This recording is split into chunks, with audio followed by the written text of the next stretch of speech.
Hello there and welcome to part 2 of the restoration of Range Rover P38 Vogue 50. Now, I've had this on my driveway for about a month, but due to weather and other things just haven't progressed as quick as I'd like to, but been working on it today. So as I said, one of the main things that was wrong was no fuel get into the engine. So I've taken the fuel tank out. Now there's two ways of doing it. Either you drop the fuel tank, replace the fuel pump, or you cut a hole in the under the rear seats. Just because it's such a nice car, I opted to lower the fuel tank. It is something you can do on your drive. You need to be quite a competent DIYist. There's nothing particularly hard about it. It's just frustratingly difficult, really. There's no special tools or anything you need. There's not many tools at all, actually, but it just does take a long time. It's dirty, messy. It's just not a fun job to do. I won't be rushing to do another one again soon. So how did I end up with a Vogue 50 with only 80,000 miles on the clock? Well, ironically, it's from YouTube. Someone had watched my videos of the Holland and Holland restoration, really liked what I was doing, got in contact with me and said, I've got a Vogue 50, very similar story. As I said before, he'd had it for many years, drove it for less and less, and then he just found out that he was ultimately just MOTing it every year. So he got in contact with me and said, Phil, I'd really like you to buy it off me and restore it and do a good job on it. Unfortunately, he lived in the opposite side of the country, and I said, really, I'd love to do it. I've always loved the Vogue 50s, but I said, look, it's just not for me. But he was really adamant, and yeah.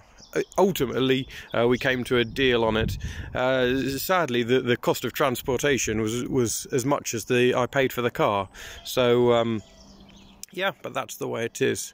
Now, one of the things you need to do is when you're buying restorations like this is try and release as much money as possible. So actually, when it came, it had some very silly 20-inch Carn alloy wheels on. They look stupid, so or they look silly on this car, that's for sure. So I put them on eBay, sold them, and I got a good price for the wheels. Also, it had a set of BMW X5 foot mats in, put them on eBay, got 60 quid for them. So I've sold quite a few things straight away, and recouped a bit of money. So the only thing that I've still got to do is the exhaust pipe, and as I said on the last video, but there were still comments about it, these are not the correct wheels for it. I know they're not the correct wheels. I have got the correct ones, but I've just put these ones on because they've got better tyres. Once it does pass as MOT, I'll have the correct Pro Sports refurbished and the good tyres swapped over. So, got the fuel pump working, or got a new fuel pump in it, got it working, went to turn it over, and typically the battery is flat. But we'll try again later on. Also, two jobs at the same time. Got the interior out at the moment. I've just been doing the HVAC unit. Unfortunately, coronavirus has slowed it down, getting the new tape, new ribbon coming from Hong Kong, so been waiting on that, but it's finally arrived, so I'll be able to get that unit back in. I've got a spare radio just sitting in there just to check all the speakers work, and it does, so I might get the other radio refurbished or just leave the original one in that I've managed to acquire. I've got the heater core O-rings. They'll be fitted shortly. Do it all at the same time. I'll cut the hole in there and replace them. I've slowly been trying to take off, I don't know if I showed you last time, it's got lots of silly pieces of stick-on wood on the door handles, absolutely everywhere, and I will be taking them off in due course. Just trying to get it original. I've replaced the pillars, or replaced the forward ones, and I'll replace the other ones in due course. Got the rear seat working, as I said, just have to take off the two end caps, split the seat, do a bit of lubrication, and then get it going again. Now, very luckily, if you see the centre console, the two buttons are missing there.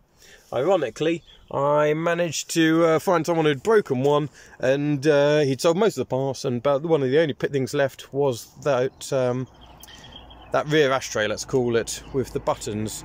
So I've sourced a new one of those, which is extremely convenient. But these cars, as I said before, the colour is absolutely amazing on them. I really love the colour, it really suits it.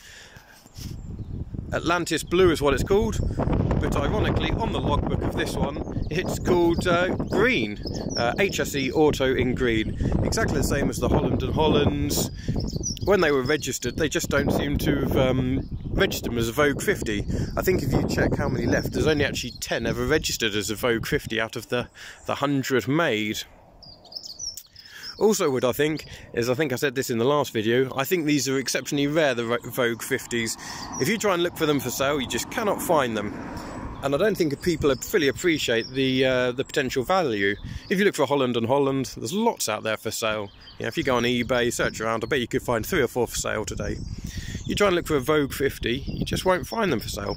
But the silly thing is though, one did pop up the other day, number 50, and it sold for £600, and I just wasn't quick enough. I phoned the bloke up and he said, oh yeah, and I said, did you realise what it was? Oh well, I knew it was slightly rare, but I really think these are just underrated, and I think a lot have been dismantled just because of the cream interior and the picnic tables. People have dismantled them, whereas the Holland & Holland, how many parts can you use on other cars? Because they're such unique to that car, you wouldn't really take out the brown interior and put it in any other colour car, whereas the cream ones, you take the interior out of this, and so I do think a lot of these have been dismantled. I've got a bit of a register going on, but as I said, there's not many on that register. There do seem to be a few different things. Some have got a gold stripe down the side, this one hasn't. Some have got cream steering wheels, this one's got a black steering wheel. So, as ever, I'll do a bit more research and see what we can find out. But ultimately, I'm going to get the battery charged. Sorry, one thing is, I did get it running once, just for a few seconds, stopped it. This is a strange thing, perhaps someone will be able to help me. It was only running for 5-10 seconds. But even in that time, the gearbox pressurised and oil came out of the dipstick. I've checked the dipstick subsequently and it's at the right level, so it wasn't over full. Yeah, I think hopefully it's not going to be like a Holland & Holland and need a new gearbox. Been through that once before already. So yeah, that's how it is. We will carry on with it. I'll get it charged up, get it going again, and then, well, I suppose the next thing is certainly the gearbox. I've got to sort that out. But it is a beautiful colour. I really think it will be nice when it's finished, and I think they're really underrated. If you can get your hands on one, I highly recommend you buy one, put it in the garage and keep it. They really are good. Okay, thanks for watching. Look out for the next one. The Holland & Holland's returning soon. That's just being detailed at the moment, getting the paintwork corrected, and then it's going to go to paint, then back to be detailed, and then I think we'll be close to selling it.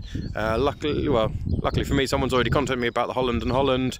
You know who you are, your name's on the list, or you are yeah, it's yours, you'll get first refusal. So yeah, keep in contact, but I think the Holland & Holland has ultimately sold. So yeah, once that's gone, we'll be able to spend a bit more time on this one as well. Okay, thanks for watching, take care, bye bye.